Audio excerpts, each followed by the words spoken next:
ஆரம்பம். சிருஷ்டி ஆரம்பம். சிருஷ்டியின் ஆரம்பத்துல முதல் நாள் என்ன நடந்தது, இரண்டாம் நாள் என்ன நடந்தது பார்க்கலாமா? முதலாம் நாளிலே தேவன் வெளிச்சம் உண்டாவதாக என்று சொல்லிய வேளையில வெளிச்சம் உண்டாயிற்று. இரண்டாம் நாளிலே ஆகாயத்தையும் ஜலத்தையும் தேவன் என்ன செய்தார்? வேறு பிரித்தார். மூன்றாம் நாளிலே பூமி என்றும் சமுத்திரம் என்றும் பெயரிடுகிறார். நான்காவது நாளிலே சூரியன், சந்திரன் மற்றும் நட்சத்திரங்களை சிருஷ்டித்தார். ஐந்தாம் நாளிலே ஜீவ ஜந்துக்களையும் அதேபோல ஆகாயத்து பட்சிகளையும் சிருஷ்டிக்கிறார்.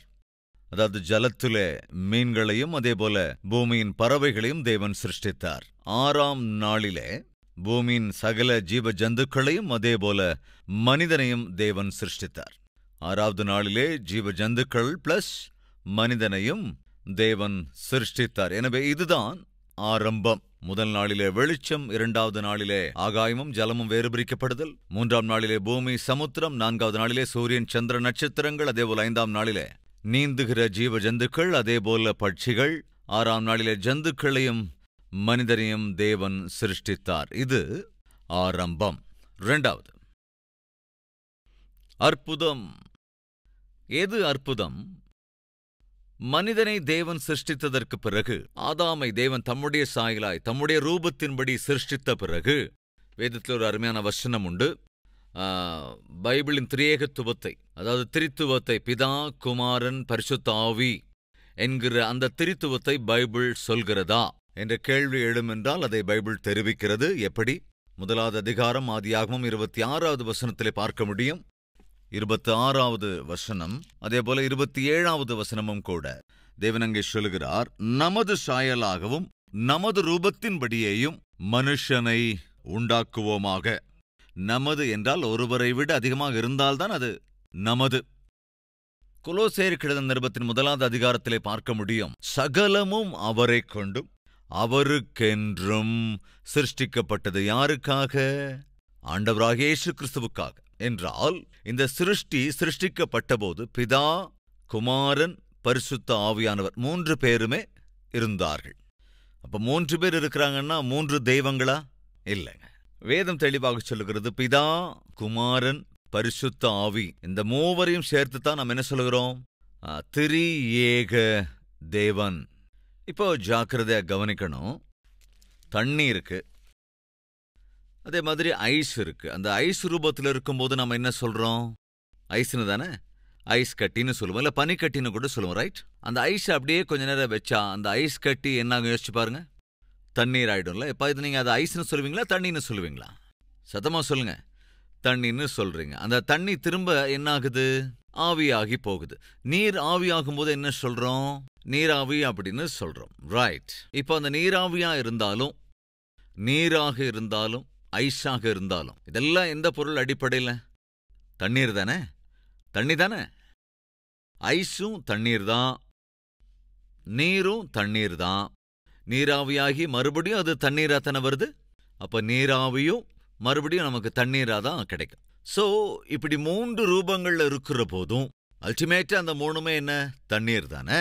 அதே போல பிதா, குமாரன், பரிசுத்த ஆவியானவர், இந்த மூவரையும் 3 பேரிலே நாம் அழைத்தாலும் தேவன், தண்ணீர் எப்படி ஐஸ் கட்டியா நீரா அதே போல நீராவியா இருக்கோ, அதே போலதான் தேவனும் பிதாவாகவும் பரிசுத்தாவியானவராகவும் அதேபோல ஆண்டவராக இயேசுவாகவும் இருக்கின்றார்.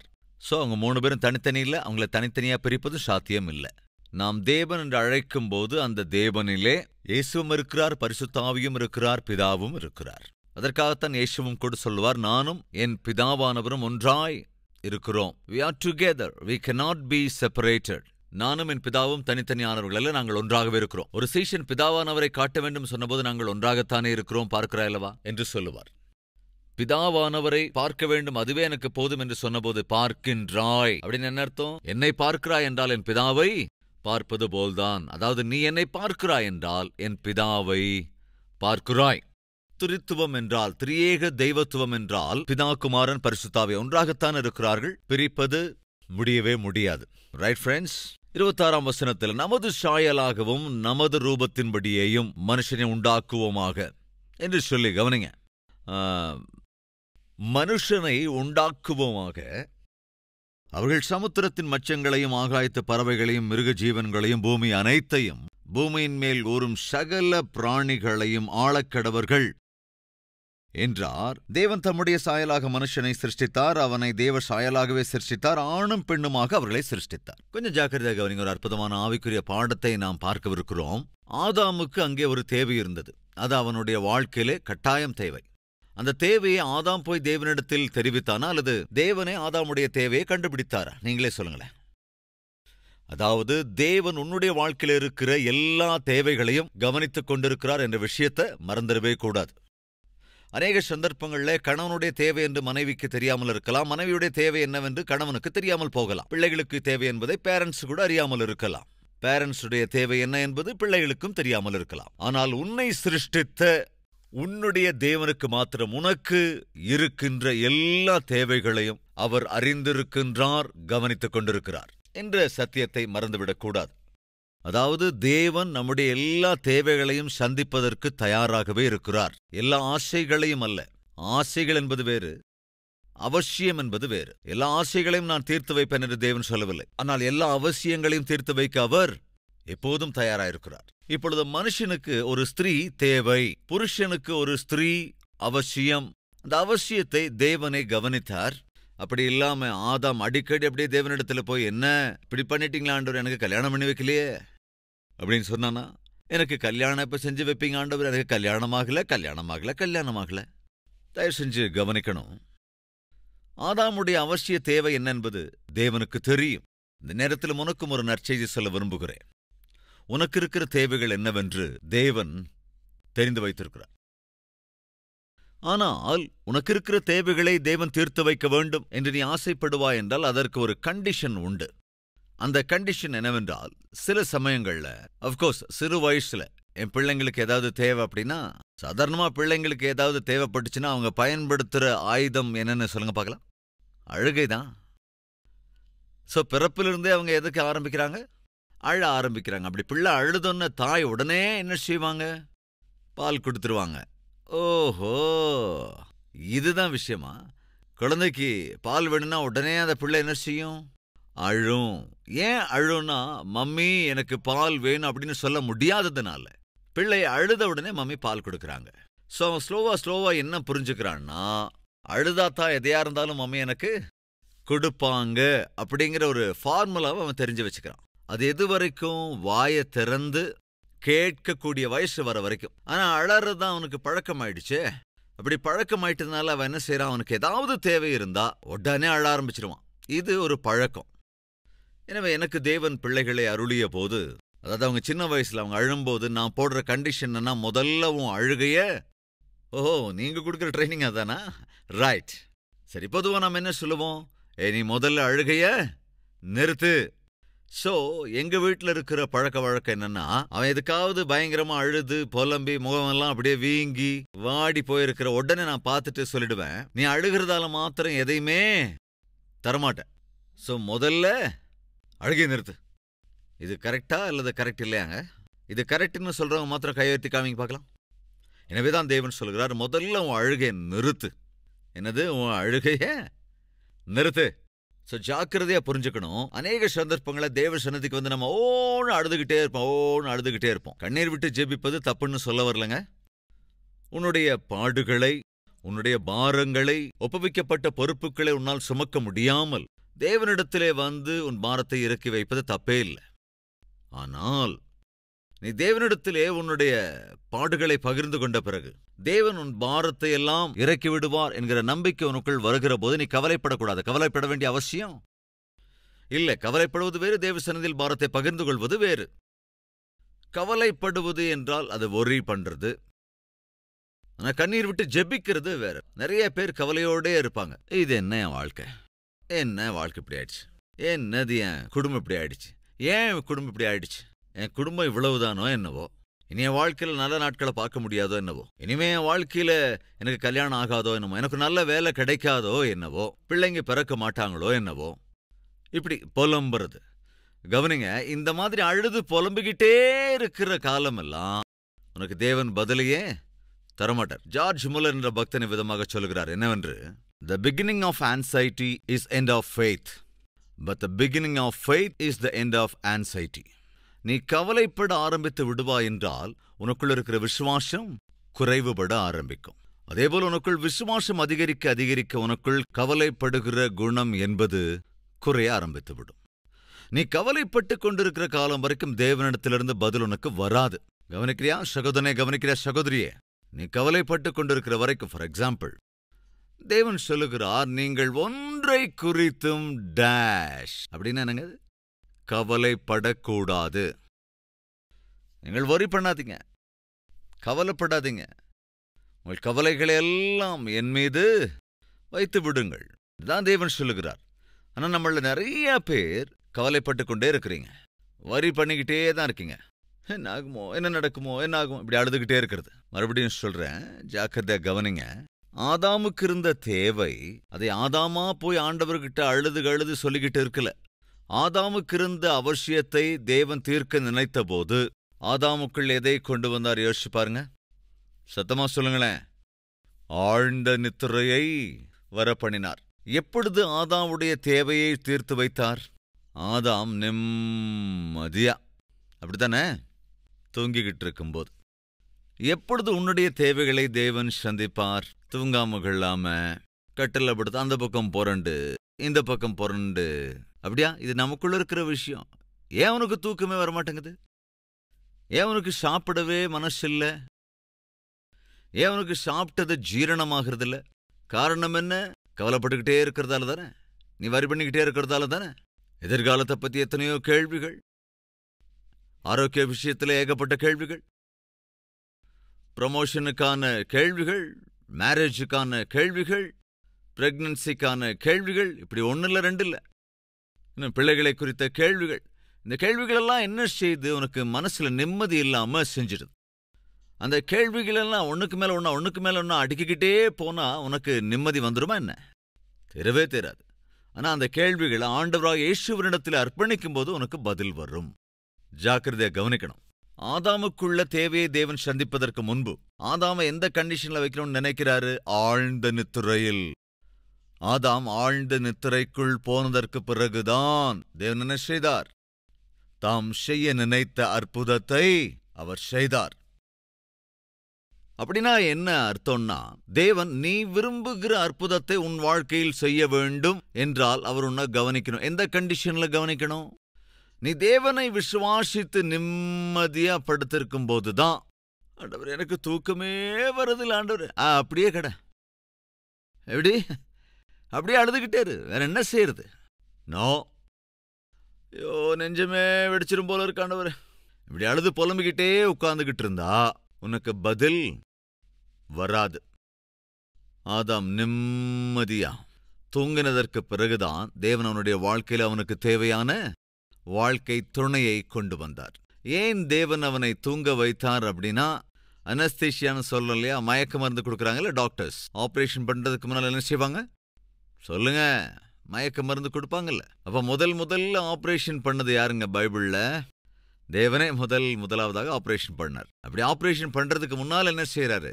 மயக்க மருந்து. என்ன மயக்க மருந்து? ஆழ்ந்த நித்திரை. உங்களுக்கு தெரியுமாங்க, ஜேம்ஸ் சிம்சன் என்ற ஒரு பெரிய சயின்டிஸ்ட், குளோரோஃபார்மை கண்டுபிடித்தவர், மயக்க மருந்தை கண்டறிந்தவர்.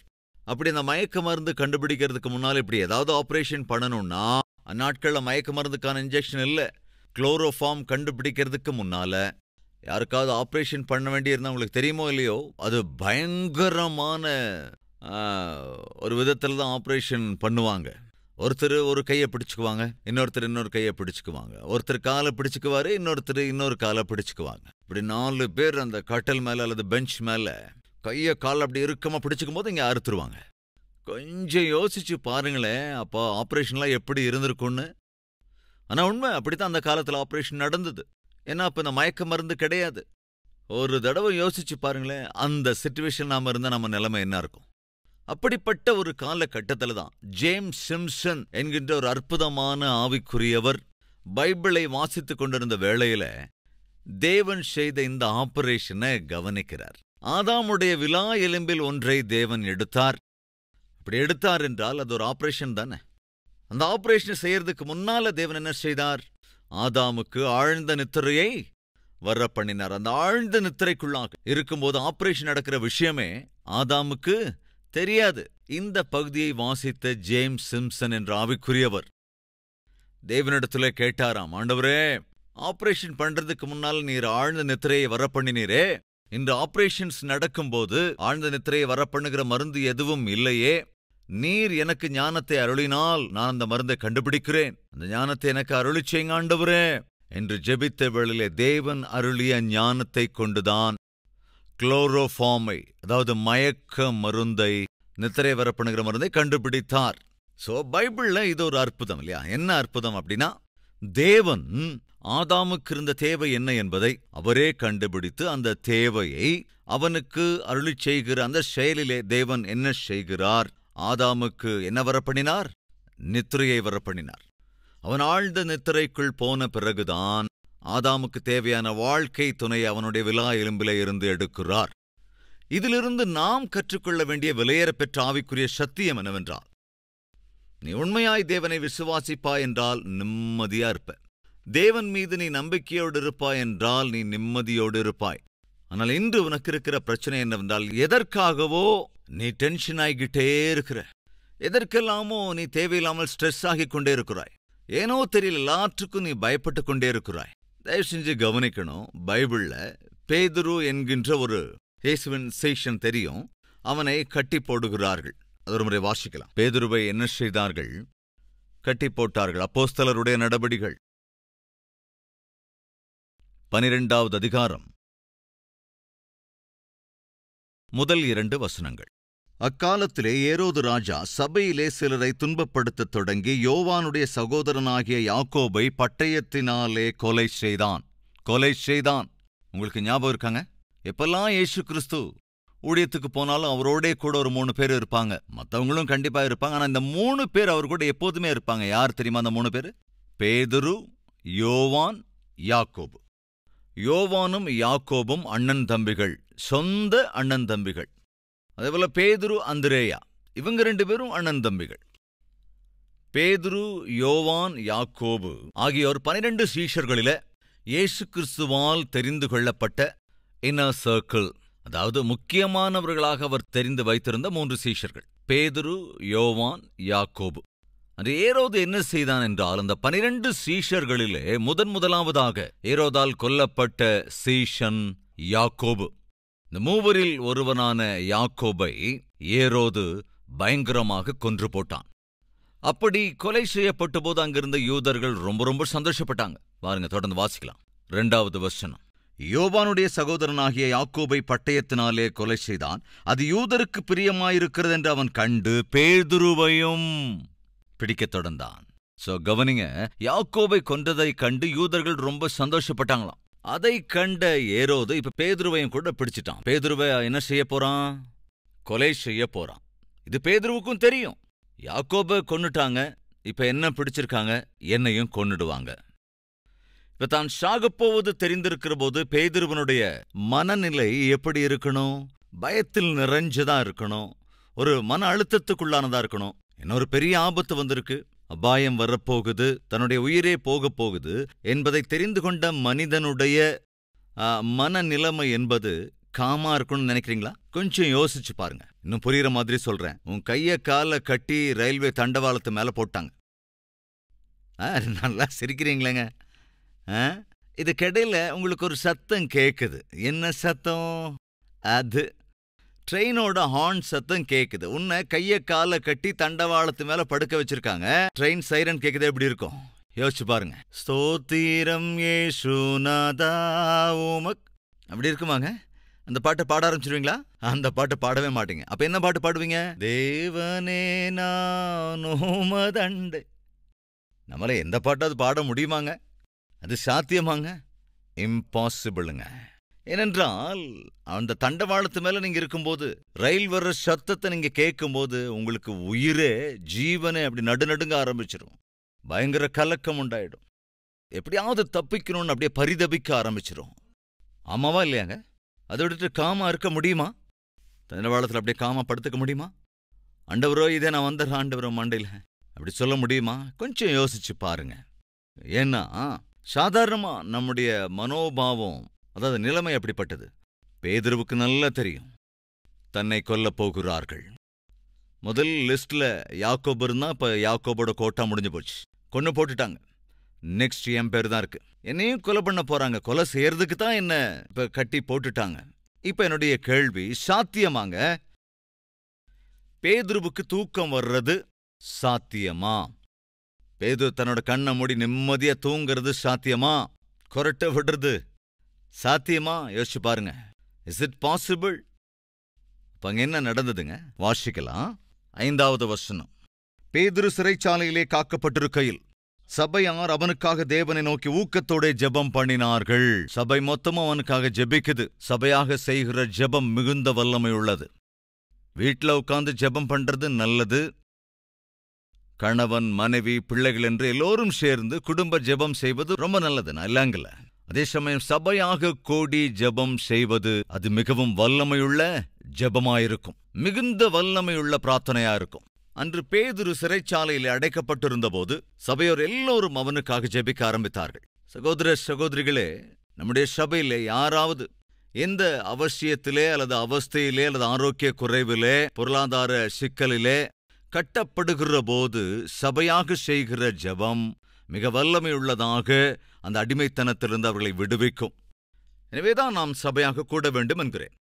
ஆலயத்திலே சபையாக கூடி நாம் ஜெபிக்கிறோம். பேதுருவுக்கு தெரியும் தான் கொல்லப்பட போகிறேன் என்பது. அப்படி கொலை செய்யப்படவிருக்கிற பேதுருவனுடைய நிலை எப்படி இருந்ததுன்னு பாருங்க. வாசிக்கிறேன்.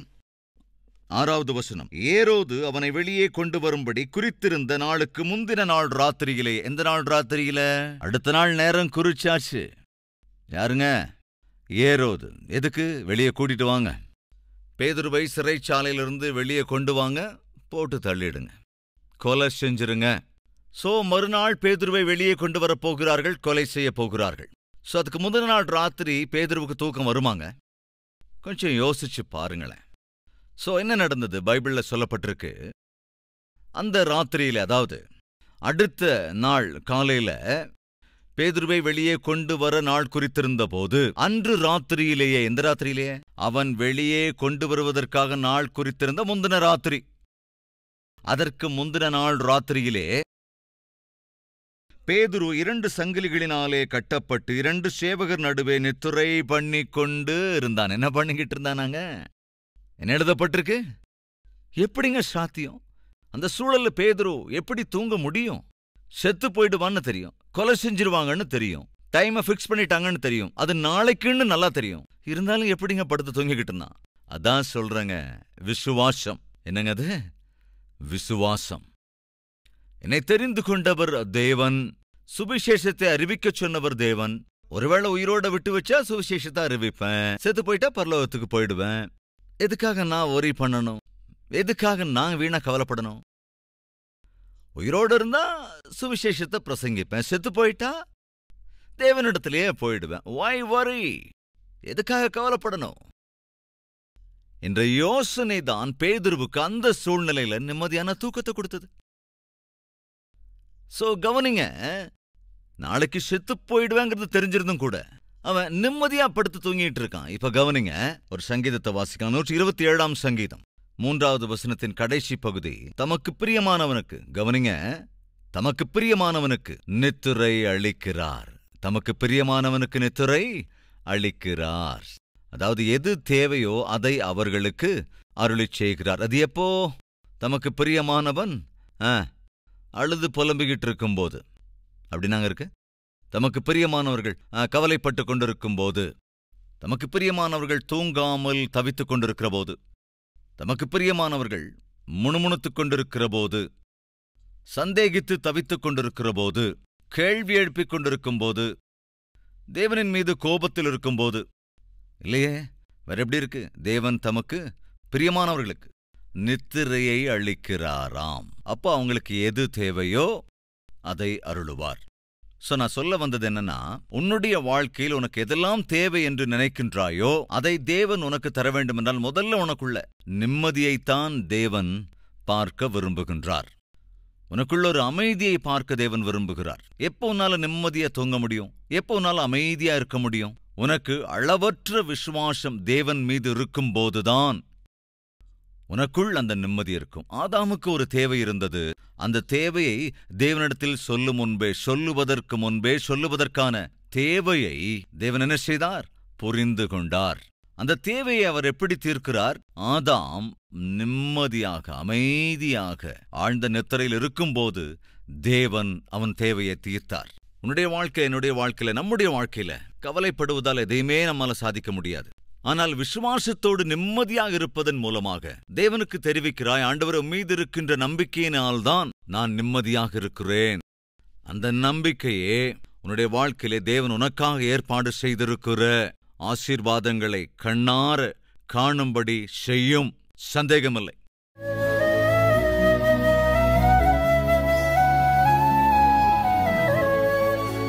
மகா பரிசுத்தமும் அன்பும் நிறைந்த பிதாவே, ஆண்டவரே, எங்கள் வாழ்க்கையில் இருக்கிற எல்லா தேவைகளும் சந்திக்கப்பட வேண்டுமென்றால் உம்மிடத்திலே திடமான நம்பிக்கை எங்களுக்குள் இருக்க வேண்டும். அந்த நம்பிக்கை எங்களுக்குள் இருக்க வேண்டுமென்றால் ஆண்டவரே, எங்களுக்கு எது தேவையோ அது அற்புதமாக எங்கள் முன் கண்டிப்பாக வரும். எது தேவையோ அவைகளை அற்புதமாக எங்கள் முன் நீர் கொண்டு வருவீர். அதுதான் உண்மை. அதே சமயத்தில் துணிகரமாக உமக்கு விரோதமாய் செய்கிற ஒவ்வொரு பாவமும் ஒவ்வொரு தவறும் எங்கள் ஜெபம் உம்மை எட்டாதபடி தடையாக நிற்கும். கேட்கக்கூடாதபடிக்கு என் செவிகள் மந்தமாகவும் இல்லை, ரட்சிக்கக்கூடாதபடிக்கு என் கைகள் குறுகிப் போகவும் இல்லை. உங்கள் பாவங்களும் அக்கிரமங்களும் தான் உங்களுக்கும் எனக்கும் மத்தியிலே தடையாய் நிற்கிறது என்றீரே. எங்கள் பாவங்கள் தானே எங்களை உம்முடைய சந்நிதிக்கு வராதபடி தடுக்கிறது. எங்களுடைய அக்கிரமங்கள் தானே எங்கள் விண்ணப்பம் உம்முடைய சந்நிதியை எட்டாதபடி தடுத்துக் கொண்டிருக்கிறது. எங்கள் அக்கிரமங்களிலிருந்து, எங்கள் பாவங்களிலிருந்து ஆண்டவரே எங்களை விடுவீங்க ராஜா. தெரிந்து தெரிந்து தொடர்ந்து செய்கிற தவறுகளிலிருந்து ஆண்டவரே எங்களை மீட்டெடுங்கப்பா.